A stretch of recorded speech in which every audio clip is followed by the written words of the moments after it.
ajungă până în miezul societății și că uneori a ține literatura, arta doar în mediul instituționalizat, îi privează pe alții de accesul la cultură. Ori locuri ca acesta, cum e Music Pub și cum sunt alte pub-uri și au fost alte pub-uri în Brăila, cred că trebuie încurajate, mai ales acum când, dintr-un motiv și din cauza unei tragedii, a început și un fel de vânătoare de vrăjitoare pentru astfel de locuri. Eu cred că ele trebuie susținute pentru că uite, mai ales în Brăila, așa locuri au ajutat trupe de muzică rock să ajungă pe prima scenă a țării, au ajutat trupe de teatru să susțină spectacole, ori să izolezi astfel de locuri, să le închizi, aduce în final și la destrămarea unui întreg angrenaj cultural. Ăsta e unul dintre motivele pentru care am ales un astfel de loc. Al doilea este că mi-ești prieten și că mă bucur foarte mult că mi-ești prieten. Iar al treilea este, nu știu exact care, e unul spațios și că se poate face chestiunea asta aici. Cam asta e. Cam asta e răspunsul la întrebare. La mine a fost mult mai simplu. Eu sunt editorul lui Marian și mi-a spus, băi, dacă nu vii la Brăila unde zic, eu te omor. Că e acasă la mine. Așa că eu n-am avut de ales și îmi place foarte mult aici, mai ales când am avut oarecare reticență când mi-a spus Marian, bă, o să facem o lansare într-un living room. Și am fost lejer tulburat. Dar arată bine camera asta.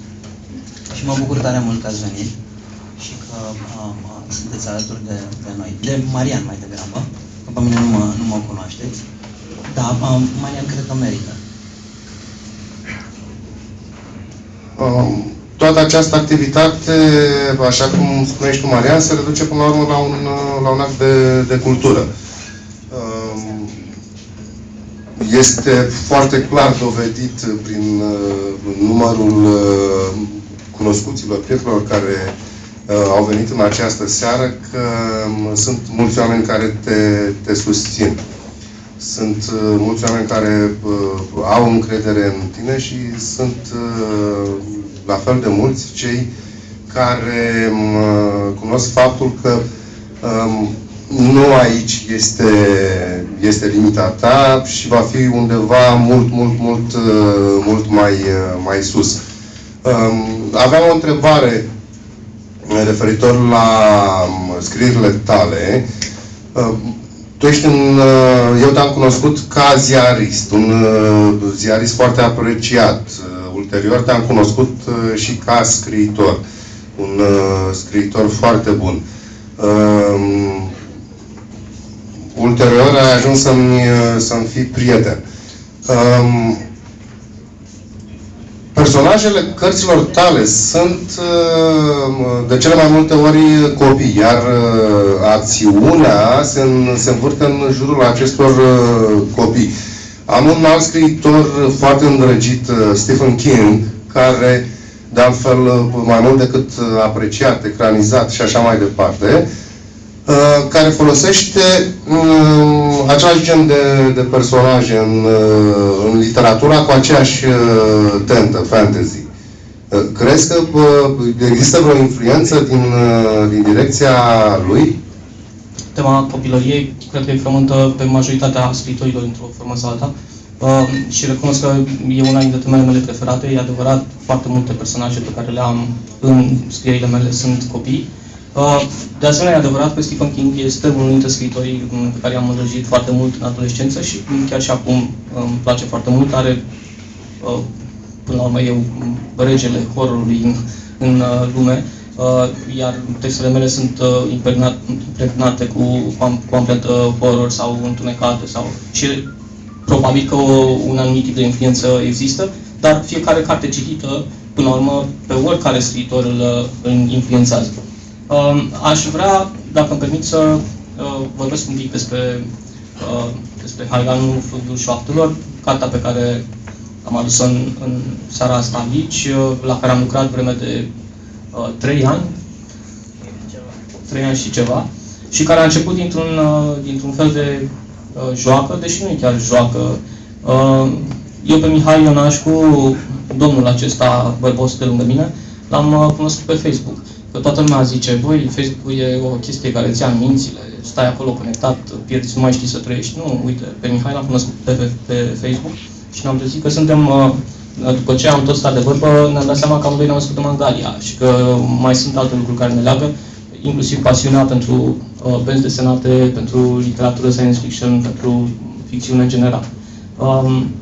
Și în momentul în care l-am cunoscut pe Mihai, el tocmai pregătea un proiect care se numește Harapad Continuă, este o revistă de benzi desenate. Cred că ultimul număr se află aici și vă îndemn măcar să-l frunzăriți. Este un proiect care a început în primele 4 numere ale revistei cu povestea lui Ion Creangă, așa cum o știm cu toții. O poveste în benzi desenate, dar într-o atmosferă și într-un univers fantasy. Iar de la numărul 5 încolo, eu am continuat aventurile lui Ștefan, așa îl cheamă pe Harapal în povestea noastră și ale prietenilor lui, printre care se află și Ochilă, evident, așa cum știm, și care în povestea noastră mai are un nume. El se numește Haiganu.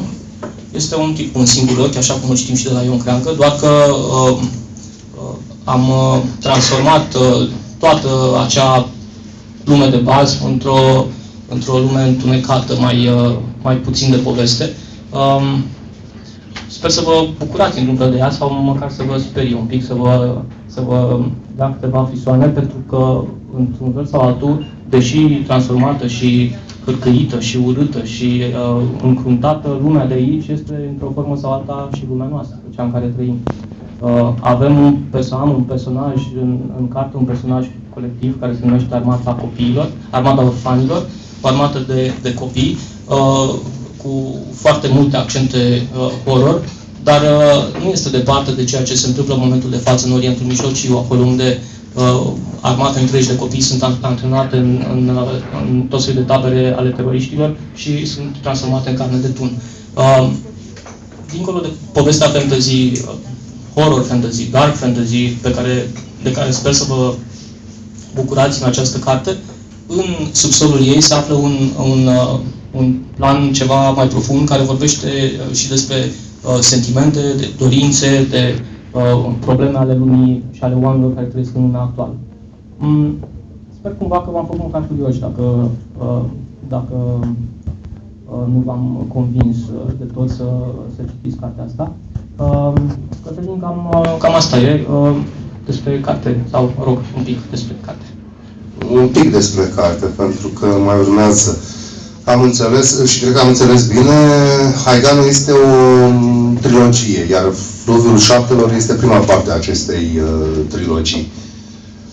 Când preconizezi că ajungi la ultima parte? Pot să răspund eu? De îndată ce termină turneul de lansare pentru asta. Și Mihai spunea ceva mai devreme că acest act artistic a fost materializat și finalizat cam în 3 ani, nu? Da, dar trebuie să spun că au fost 3 ani, fiindcă timp de 2 ani, primii 2 ani, pasiunea pentru scris literatură trebuia împăcată cu jobul pe care îl am și pe care atunci îl practicam cu, eu știu, 8, 10, 12, 16 ore pe zi, jobul de la ziar, la Obiectiv Vocea Brăilei, unde mi-am făcut munca cu pasiune și dădeam acolo 90% din timpul și din energia mea. 10% se duceau apoi către această carte. În ultimul an însă, raporturile s-au inversat.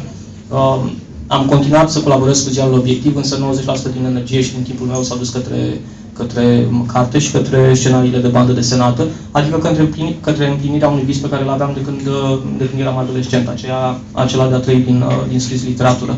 Și mă bucur că Mihai mi-a dat posibilitatea asta, cu atât mai mult cu cât în România acest fapt părea un miraj, părea o chestie, un ideal după care o fată Morgana, după care eu tot alergam de vreo 20 de ani și așteptam să împlinească.